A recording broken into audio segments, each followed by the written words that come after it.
Commander Zethka floated in his command chamber, his 6 tentacles working smoothly across the control surfaces. The soft blue lights of the Valerian fleet's flagship cast gentle shadows on the walls. Everything was peaceful, just as it had been for the past 3,000 years. The Galactic Council ruled over 47 star systems with wisdom and care.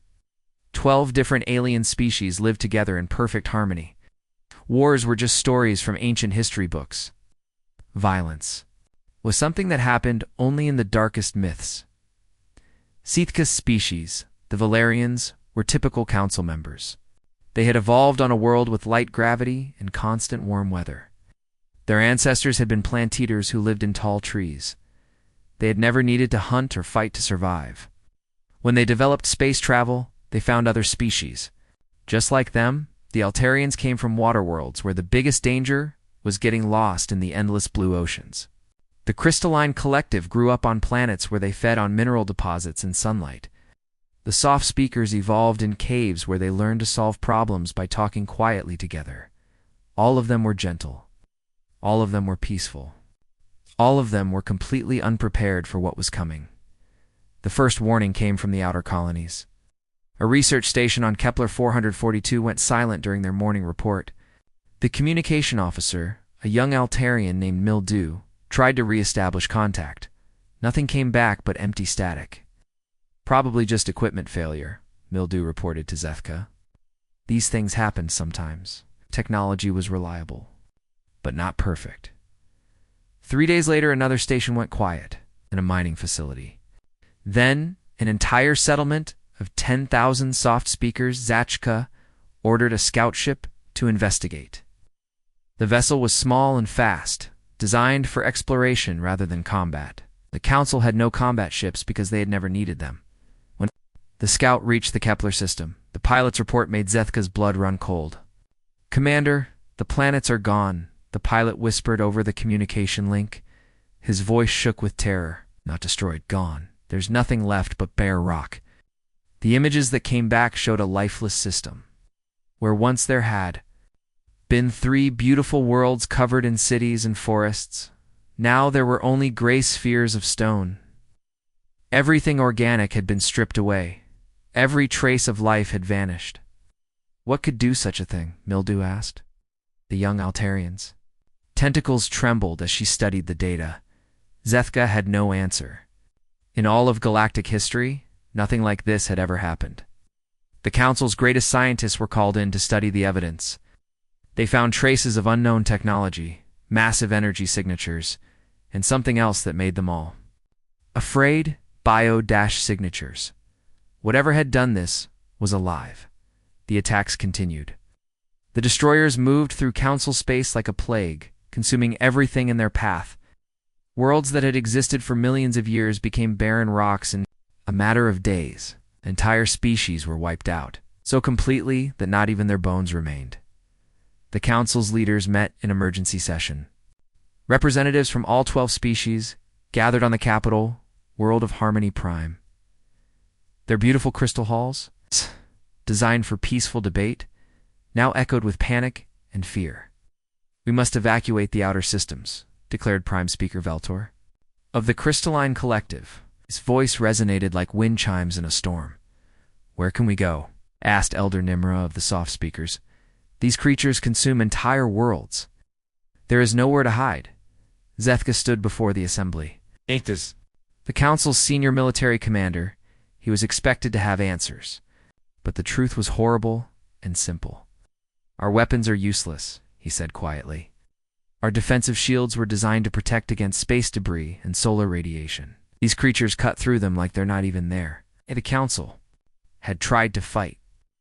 Their ceremonial defense ships were equipped with mining lasers and collision avoidance systems. Against the biomechanical horrors that emerged from dark space, they might as well have been throwing stones. The enemy ships were alive. They looked like massive sea creatures made of metal and flesh. They moved through space like sharks through water, their biomechanical hulls pulsing with alien life. When they attacked, they didn't just destroy, they consumed. They ate entire worlds and grew stronger.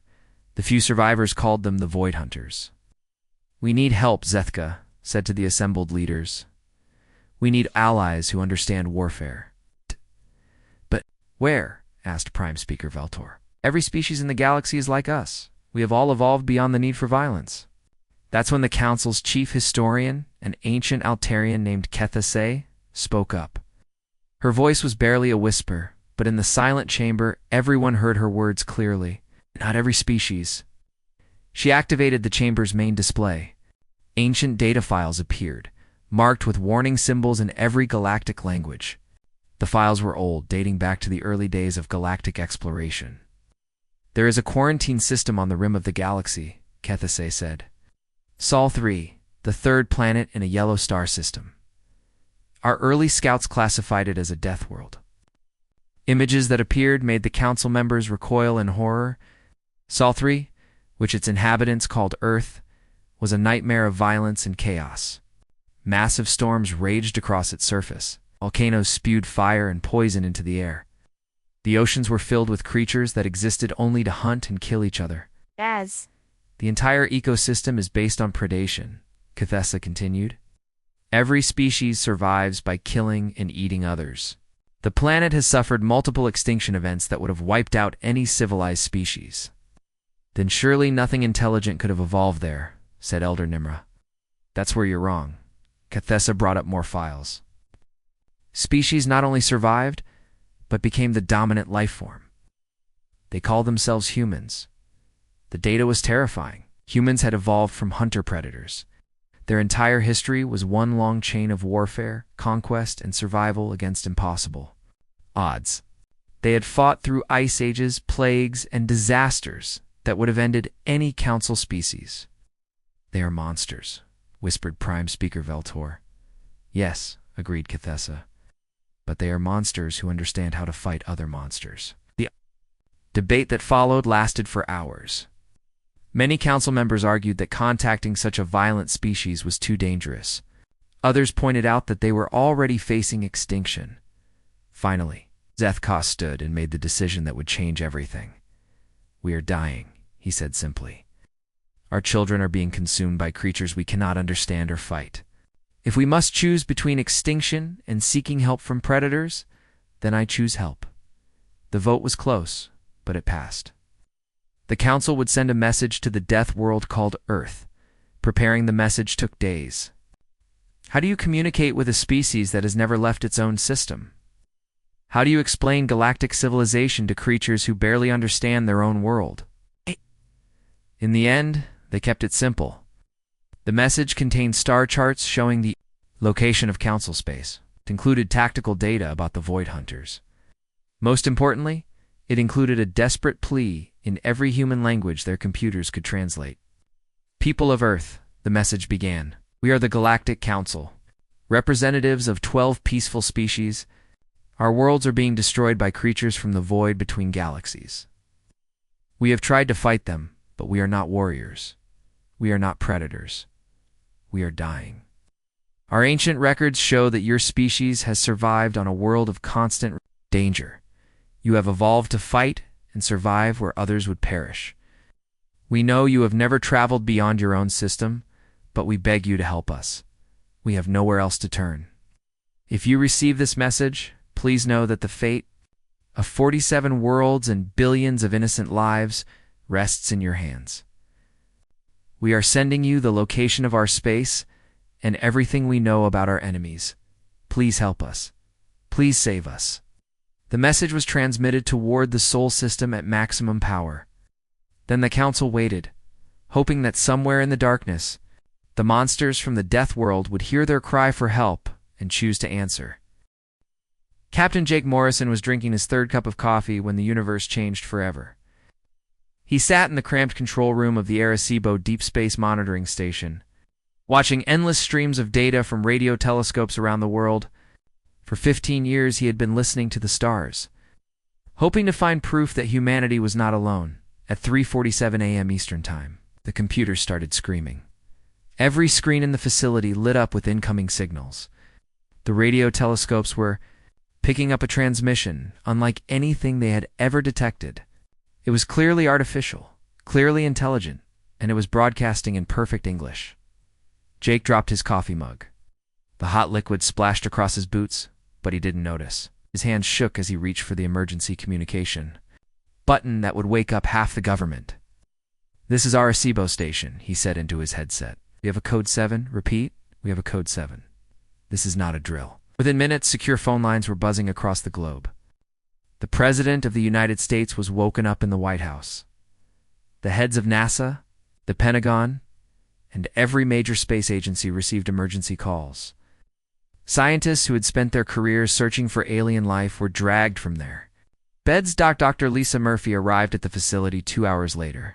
She was the government's leading expert on xenobiology, though until today, that had been purely theoretical work. Her hands trembled as she read the translated message on Jake's computer screen. "My God," she whispered. "They're asking for help." "Not the scary part," Jake said quietly. He pulled up more data on his screen. "Look at this." The message includes star charts, tactical information, and detailed scans of something they call void hunters. "These aliens aren't just real, Lisa. They're losing a war." The message painted a picture of cosmic horror that made humanity's worst nightmares seem small.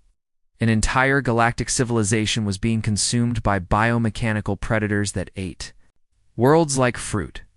Peaceful species that had never known war were being slaughtered by creatures that existed only to destroy and consume. But the most shocking part was why they had contacted Earth. "They know about us," Dr. Murphy said as she read through the files. "They have detailed records of human history, our biology, our evolution. They know we're predators." President Helen Carter arrived at the Pentagon 6 hours later. The Situation Room was packed with military leaders, scientists, and intelligence officials. Everyone looked tired and scared. The weight of what they had learned was crushing. "Let me make sure I understand this correctly," President Carter said as she took her seat. "Aliens are real. They run some kind of galactic government. They're being wiped out by other aliens. And they want our help because we're too violent for them to handle themselves." Shh. General Rick Barnes nodded grimly. He was a man who had spent 40 years in the military, but nothing had prepared him for this. "That's correct, Madam President. According to their data, every species in their council evolved on what they call garden worlds.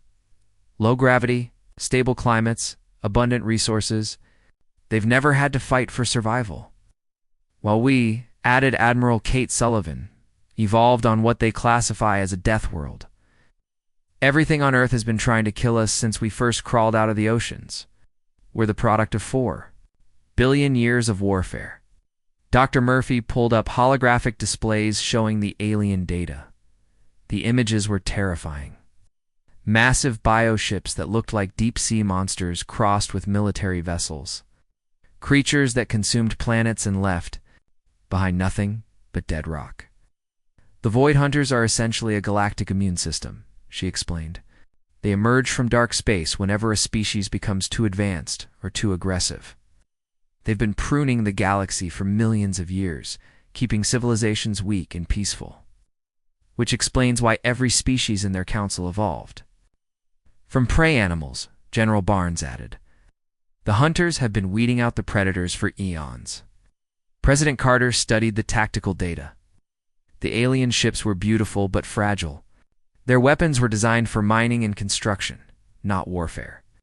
Their shields were built to deflect space debris, not military attacks.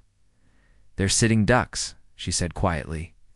"Yes, ma'am," Admiral Sullivan agreed. "But they're also our only link to galactic civilization. If we help them survive, they can teach us about technologies we won't develop for centuries. If we let them die, we'll be alone when the hunters eventually find Earth." The debate that followed lasted 18 hours. Military leaders argued about Earth's readiness for interstellar warfare. Scientists worried about the technological gap between human and alien technology. Politicians feared the public reaction to learning about alien contact. But in the end, the decision was simple. "We can't let them die," President Carter announced to the assembled group. "Not when we have the power to help, not when helping them might save our own world someday." The mobilization that followed was the largest in human history. Every nation on Earth contributed ships, soldiers, and resources. The United Nations Security Council voted unanimously to support what became known as the Human Expeditionary Force. Admiral Sullivan was given overall command. She was a brilliant tactician, who had commanded naval forces in 3 different conflicts. More importantly, she understood that this war would be unlike anything humanity had ever fought. "We're not just fighting for the aliens," she told her staff officers. "We're fighting for the right of intelligent life to exist in this galaxy." Without living in fear, the human fleet was small by galactic standards. Only 50 ships could be converted for interstellar travel in the time available. But each vessel carried the finest soldiers, pilots, and tacticians Earth could produce. Colonel Danny Wright was chosen to lead the ground forces. He was a man who had fought in jungles, deserts, and mountains. His soldiers were trained to survive. In the harshest environments on Earth, they would need every bit of that training in space. Captain Lisa Park commanded the fighter squadrons. She was the best pilot in the Air Force, known for her aggressive tactics and her ability to think 3 moves ahead of her enemies. Her pilots called her the Hunter, because she never let an enemy escape. The ships themselves were marvels of human engineering, pushed to their limits. The flagship New Terra was a converted nuclear aircraft carrier equipped with fusion reactors and experimental weapons. The other vessels were a mix of military ships, cargo haulers, and research vessels, all modified for combat. Dr. Murphy worked around the clock with teams of engineers to integrate alien technology with human systems. The Council had provided detailed technical specifications in their message, hoping Earth would be able to understand them. "Their technology is more advanced than ours," she explained to Admiral Sullivan, "but it's also more fragile. They build things to last forever in perfect conditions. We build things to work when everything goes wrong." The differences were striking. Alien ships were powered by clean fusion reactors that required careful maintenance. Human ships used dirty but reliable nuclear reactors that could run on almost anything. Alien weapons were precise energy beams that could cut through metal like butter. Human weapons were explosive projectiles designed to destroy everything in a wide area. "We're not trying to match their technology," Admiral Sullivan told her crews. "We're going to use our technology in ways they never imagined." It was intense. Human soldiers learned to fight in zero gravity and vacuum. Pilots practiced combat maneuvers in 3-dimensional space. Engineers studied alien ship designs and learned to exploit their weaknesses. But the most important training was psychological. Humans had to learn to think on a galactic scale. They were no longer fighting for countries or continents. They were fighting for entire worlds and species they had never seen. "The aliens called us monsters," Admiral Sullivan said in her final address to the fleet. "They called our world a death trap. They were afraid to contact us because they thought we were too violent, too dangerous, too savage to trust." She paused and looked out at the faces of the men and women who would carry humanity to the stars. "Today, we're going to show them that they were right. We are monsters. We are dangerous. We are savage. And that's exactly what this galaxy needs." The human fleet launched from Earth's orbit 3 months after first contact. 50 ships carrying 12,000 of the finest warriors humanity had ever produced. As they jumped into hyperspace toward Council territory, they carried with them the hopes and fears of an entire world. Behind them, Earth continued to prepare. More ships were being built, more soldiers trained. If the expeditionary force failed, humanity would be ready to defend their homeworld. If they succeeded, Earth would never be the same. The age of human isolation was over. The age of galactic warfare had begun.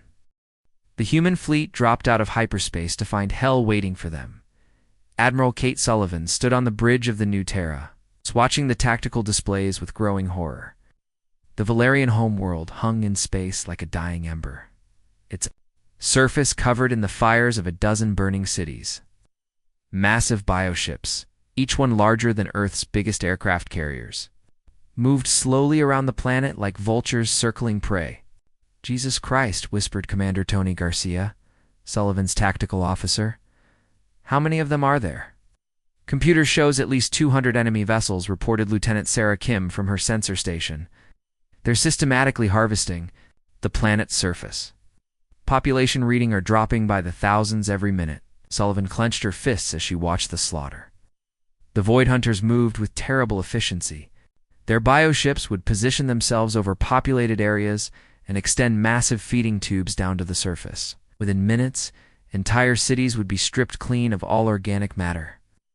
"Admiral, we're receiving a transmission from the Valerian fleet," announced Communications Officer Mark Chen.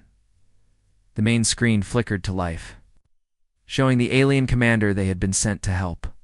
Commander Zethka looked nothing like the humans had expected. His 6 tentacles moved frantically over his control surfaces, and his large eyes showed a mixture of desperation and disbelief. "Unknown vessels, please identify yourselves," Zethka transmitted. His voice was translated by the alien technology they had been given.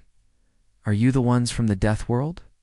"This is Admiral Sullivan of the Human Expeditionary Force," she replied calmly. "We received your message, Commander. Looks like we got here just in time." Through the view screen, they could see what remained of the Valerian Defense Fleet. Y-23. Ships hung in a tight formation around the planet's last surviving city.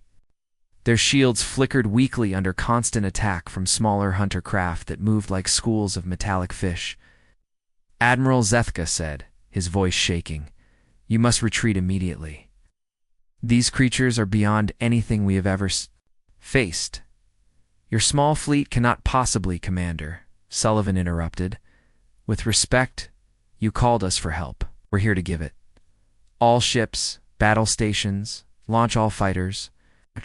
This is what we came for." What happened next would be remembered in galactic history as the moment everything changed. The human ships didn't retreat to a safe distance to study the enemy. They didn't try to negotiate or find a peaceful solution. Instead, they accelerated directly into the hunter's swarm with an aggression that stunned every alien observer. "Captain." Lisa Park's fighter squadrons launched from their carriers like angry hornets. Her pilots had trained for this moment for months, studying hunter movement patterns and weak points. But nothing had prepared them for the reality of fighting living ships in 3-dimensional space. "Dragon leader to all squadrons," Park announced. Over the communications channel, "Remember, these things are alive. Aim for the nerve clusters marked in your tactical computers. Make every shot count." The human fighters moved through space with a deadly grace that the aliens had never seen. Before, where council ships flew in predictable patterns, human pilots twisted and rolled through impossible maneuvers. They used the hunter bioship's own size against them, darting between feeding tentacles and firing at close range. Meanwhile, Colonel Danny Wright prepared his Marines for something no human had ever attempted before: boarding actions in space against alien bioships. "Listen up, Marines," Wright announced to his assault teams. "We're going to cut our way into those big ugly bastards and shut them down from the inside.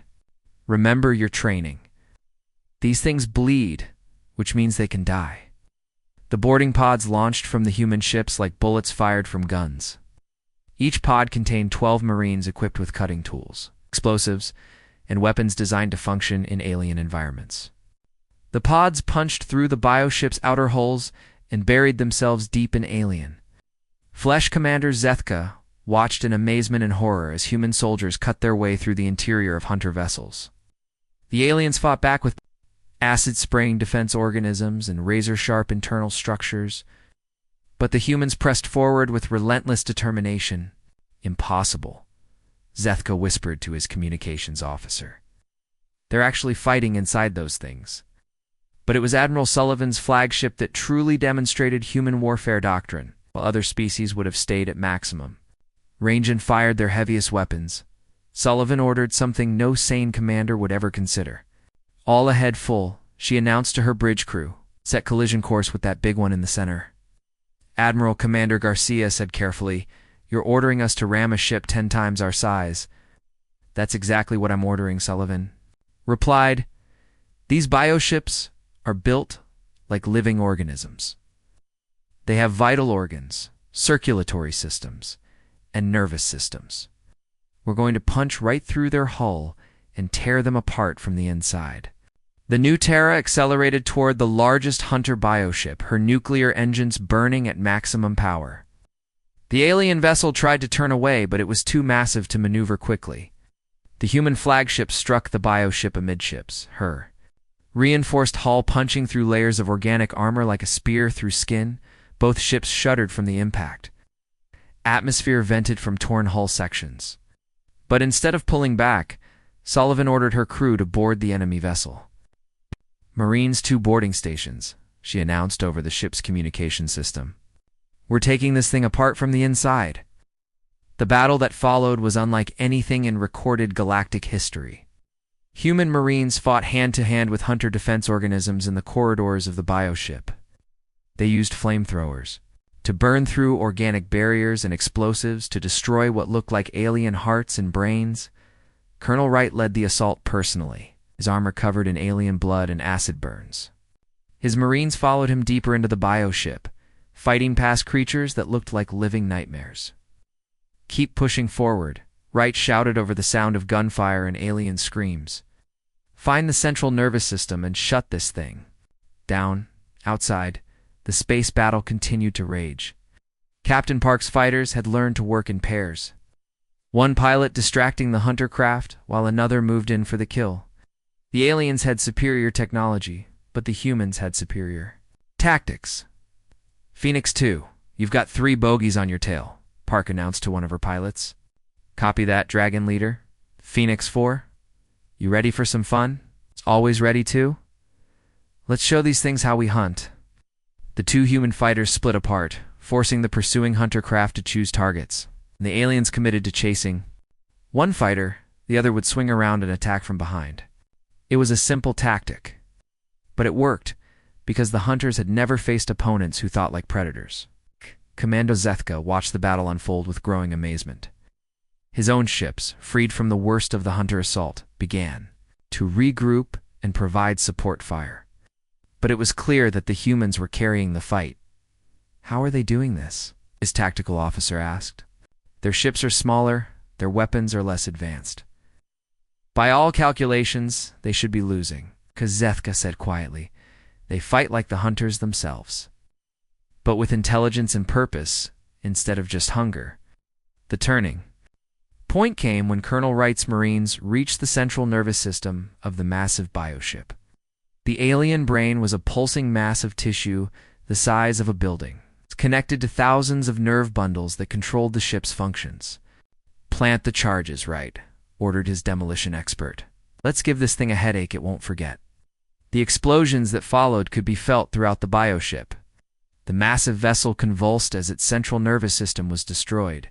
Its weapons stopped firing. Its feeding tentacles retracted from the planet's surface. Slowly, the giant bioship began to drift lifelessly through space.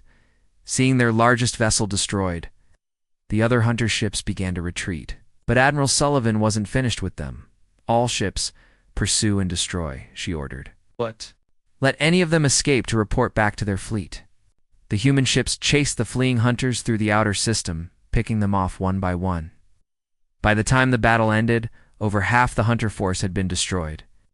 The survivors fled into deep space, carrying news of something they had never encountered before, a species that could fight back as the immediate threat ended.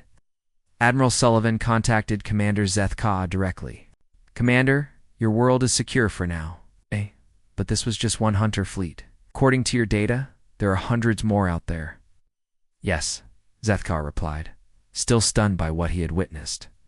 "Admiral, I must ask, how did your species learn to fight with such ... intensity?" Sullivan smiled grimly. "Commander, we didn't learn to fight. We learned to survive. And sometimes, the only way to survive is to become more dangerous than the things trying to kill you." "What happens now?" Zethka asked. "Now," Sullivan said, "we take the fight to them. You called us for help, but we're not just here to defend. We're here to end this threat once and for all." News of the human victory spread through Council space faster than light itself. Species that had hidden in underground bunkers for months suddenly dared to look at the stars again. But with hope came a new kind of fear. The creatures from the Deathworld were unlike anything the galaxy had ever seen. Dr. Lisa Murphy stepped off the transport ship onto the crystal platforms of Alteria Prime, the Council's greatest science world. The gravity was lighter than Earth's, making her feel like she could jump over buildings. The air smelled of flowers and ocean spray, nothing like the recycled atmosphere of human ships. Waiting for her was Dr. Kethase, the ancient Altarian historian, who had first suggested contacting Earth. The alien looked like a cross between a dolphin and an octopus, with smooth blue skin and large, intelligent eyes. Dr. Murphy Kethesa said through her translation device, "Welcome to our world. Though I confess, after seeing what your species did to the hunters, I am not sure if I should feel grateful or terrified." Murphy smiled. "A little of both is probably. Smart doctor, but we're here to help, not conquer." Together, they established the first joint human-alien research station. The purpose was simple: learn everything possible about the Void Hunters, and figure out how to stop them permanently. What they discovered over the following weeks changed everything the galaxy thought it knew about itself. The Hunters aren't invaders, Dr. Murphy explained to a gathering of council, scientists, and human military leaders. They're more like white blood cells in a galactic immune system.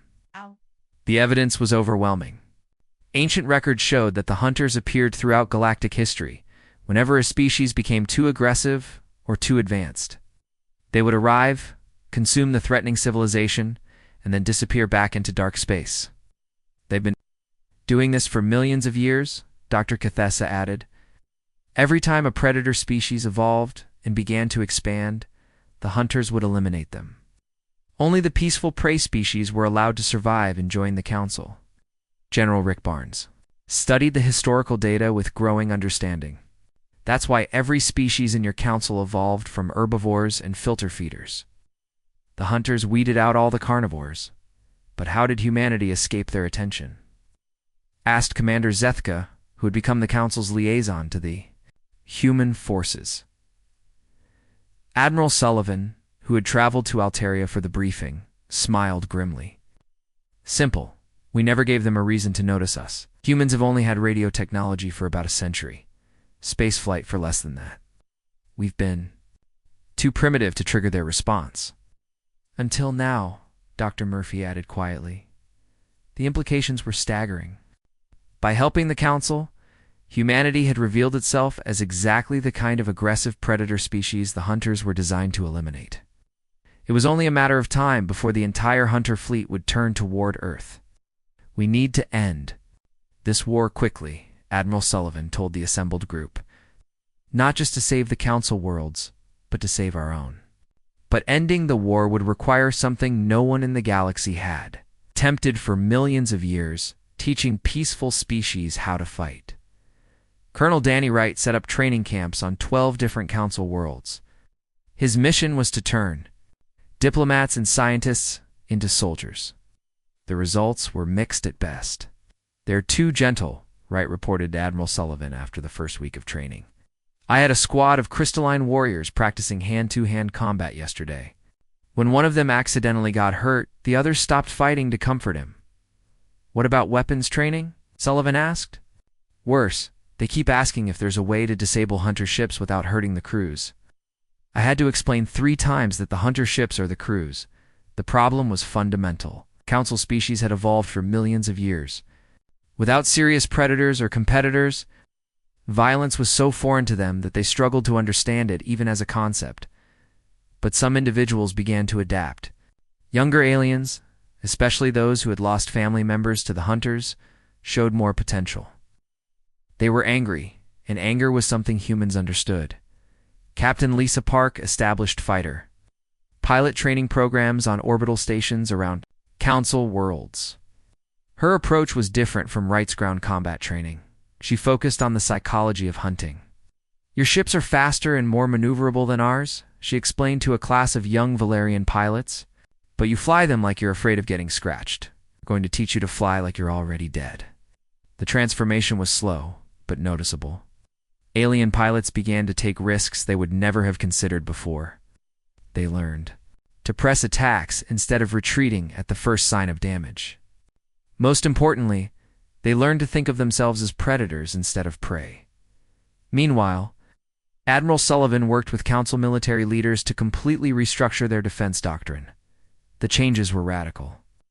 Your current strategy is purely defensive, she explained during a planning session with the Council's senior commanders. You wait for the hunters to attack, then try to protect your civilians while your military holds them off. That doesn't work against an enemy that gets stronger by consuming your worlds. What do you suggest? Asked Fleet Commander Meltu of the Crystalline Collective. We take the fight to them, Sullivan replied. We find their staging areas, their breeding grounds, their command centers. We hit them where they live before they can organize another major offensive. The alien commanders looked uncomfortable with the idea. Offensive warfare was completely against their nature. But the alternative was extinction. Dr. Murphy's research team made the strategy possible by discovering something crucial about hunter biology. Creatures weren't just mindless predators. They were controlled by queen minds, massive bioconstructs that coordinated entire fleets. If we can locate and destroy the queen minds, she explained, the individual hunter ships will lose coordination. They might even turn on each other. Finding the queen minds required deep space reconnaissance missions into the void between galaxies. Human scout ships, modified with Council stealth technology, began probing the darkness beyond known space. What they found there defied imagination. It's like a cancer growing in the emptiness, reported Commander Pete Johnson, captain of the scout ship Silent Hunter. Massive biostructures stretching across light years. They're not just ships, Admiral. They're breeding entire fleets. The images Johnson brought back showed organic megastructures that dwarfed planets. These were the hunter nurseries, where new bioships were grown and trained for their attacks on galactic civilization. And at the center of each complex was a queen mind the size of a small moon. There are dozens of them. Dr. Murphy analyzed the data. It may be hundreds, each one capable of producing thousands of hunter vessels. The scope of the threat was overwhelming, but it also presented an opportunity. If the humans and their alien allies could destroy enough queen minds, it could cripple the hunter fleet for generations. Plans began for the most ambitious. Military operation in galactic history, human tactical expertise would be combined with Council technology and resources. Ships from dozens of worlds would unite under human command for a strike into the heart of hunter territory. But first, the Council species had to complete their transformation from prey to predators. The breakthrough came during a training exercise on the Soft Speaker homeworld. A group of young aliens was practicing small unit tactics when their instructor, Sergeant Mike Torres, was injured in an accident. Instead of stopping to help him as their instincts demanded, the aliens continued the exercise and completed their objective. Why didn't you help Sergeant Torres? Asked their commanding officer afterward. Because he taught us that the mission comes first, replied the squad leader, a young soft speaker named Wimsa. He taught us that sometimes you have to hurt people you care about to save people you love. It was a harsh lesson, but a necessary one. The Council species were finally beginning to understand what it meant to be warriors instead of victims. Training camps produced their first graduates 6 months after the program began. They weren't perfect soldiers by human standards, but they were no longer helpless civilians. More importantly, they began training others, spreading the new warrior culture throughout Council space. Admiral Sullivan watched a graduation ceremony on Harmony Prime, the Council's capital world. Young aliens from a dozen species stood at attention as they received their combat certifications. 6 months earlier, most of them had never even held a weapon. They're not us, Colonel Wright observed, standing beside her. They'll never be. As naturally aggressive as humans. But they're not sheep anymore either. No, Sullivan agreed. There's something new. Something this galaxy has never seen before. Commander Zethka approached them as the ceremony ended. The Valerian commander had changed over the past months. His movements were more confident, his voice stronger. He had become a warrior by necessity, and it showed. Admiral, he said, the Council has reached a decision. We're ready to approve your plan for a strike against the hunter nurseries. Sullivan nodded. How many ships can you provide? Every vessel that can fly, Zethka replied. Nearly 3,000 ships from 47 worlds, the largest fleet in galactic history, and the crews? The fleet that assembled at the edge of Council space was the largest gathering of ships in galactic history. 3,000 vessels from 47 different worlds hung in formation against the backdrop of stars, their hulls gleaming with weapons and armor that had never existed before the humans arrived. Admiral Kate Sullivan stood on the bridge of her flagship, watching the final preparations through the massive view screen.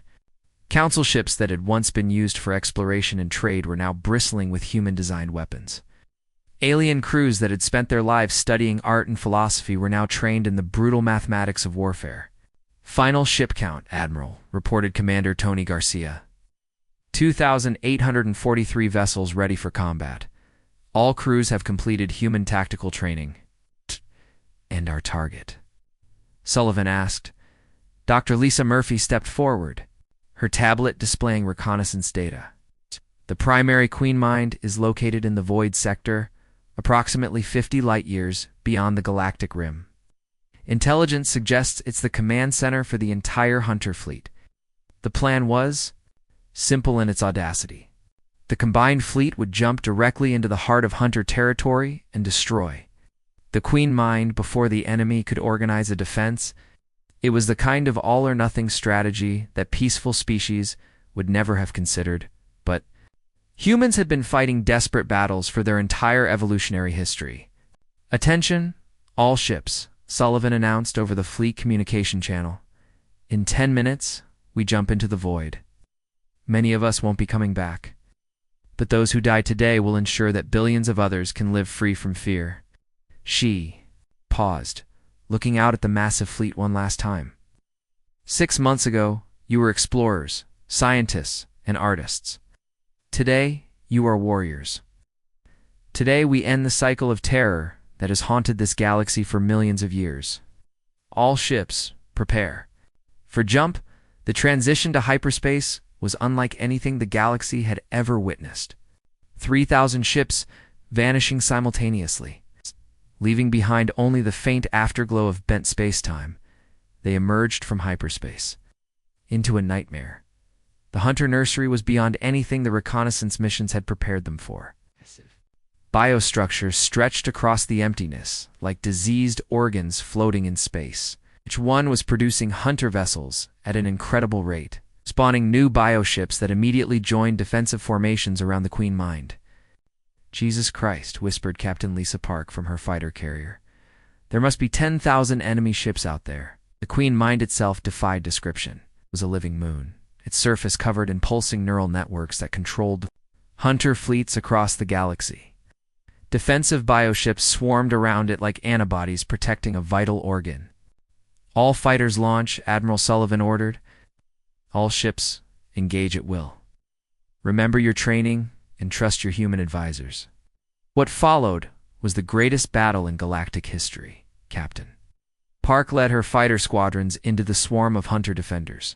Human pilots flew alongside aliens who had learned to think like predators.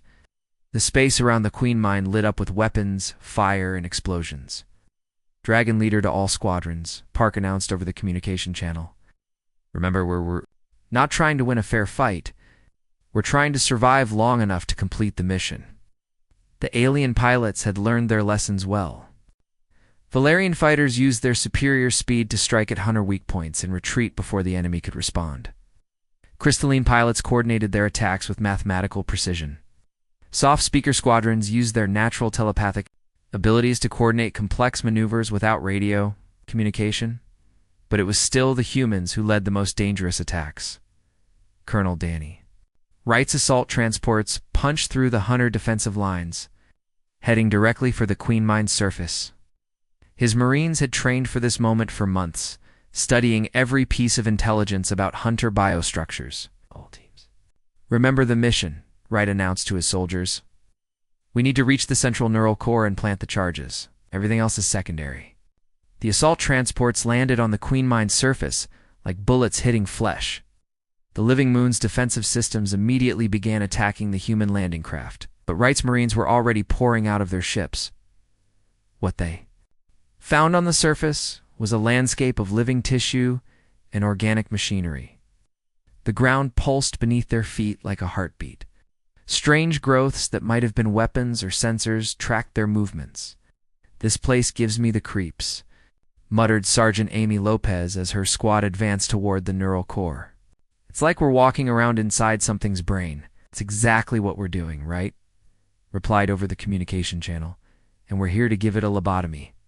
Meanwhile, Admiral Sullivan commanded the space battle from her flagship. The human-trained alien crews were performing better than anyone had expected, but they were still outnumbered 10-1. "Admiral, we're losing ships faster than we can replace them," reported Commander Garcia. "The aliens are fighting well, but they're taking heavy casualties." Sullivan watched the tactical display as another Council cruiser exploded under Hunter. Fire. Young aliens who had learned to be warriors were dying in the cold darkness of space. Far from the peaceful worlds they had been born to inherit, "All ships, concentrate fire on the Queen Mine's defensive grid," she ordered. "We need to give Colonel Wright's teams time to complete their mission." The new Terra led the charge, her human crew working alongside alien officers who had become brothers and sisters in battle. The ship's weapons, a hybrid of human explosives and alien energy technology, tore through Hunter bioships with devastating effect on the Queen Mine's surface. Wright's Marines fought their way through increasingly dangerous terrain. The living landscape seemed to sense their purpose and threw every defensive organism it possessed against them. Acid-spitting creatures emerged from the ground. Tentacles as thick as trees tried to crush the human soldiers, but the Marines pressed forward with the relentless determination that had carried their species through 4 billion years of survival on a death world. "Central Neural Core is 2 clicks ahead," reported Lieutenant Kevin Nash, the team's navigation specialist. "But there's something big between us and the target." What they found was a guardian organism the size of a city block. It looked like a cross between a squid and a tank, with dozens of weapons growing from its organic hull. The creature had been designed specifically to protect the Queen Mine's most vital systems. "All right," said as he studied the massive guardian. "Nobody ever said this job would be easy." The battle that followed would be remembered as the moment. Humans proved they belonged among the stars. Wright's Marines attacked the Guardian with weapons, explosives, and raw courage. They climbed onto its back and fought their way through its defensive systems like viruses attacking a living cell. When the Guardian finally fell, its death scream could be felt throughout the Queen Mine's nervous system. The massive bioconstruct began to convulse as its defensive systems started failing. "Move, move, move," Wright shouted to his surviving Marines. "We've got maybe 10 minutes before this whole thing comes apart." They reached the central neural core as the Queen Mine's death throes shook the ground beneath their feet.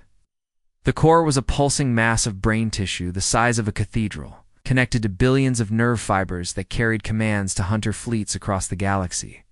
"Plant the charges," Wright ordered his demolition expert. "Maximum yield. We want to make sure this thing stays dead." The explosions that followed could be seen from space. The Queen Mine's surface erupted in massive geysers of organic material.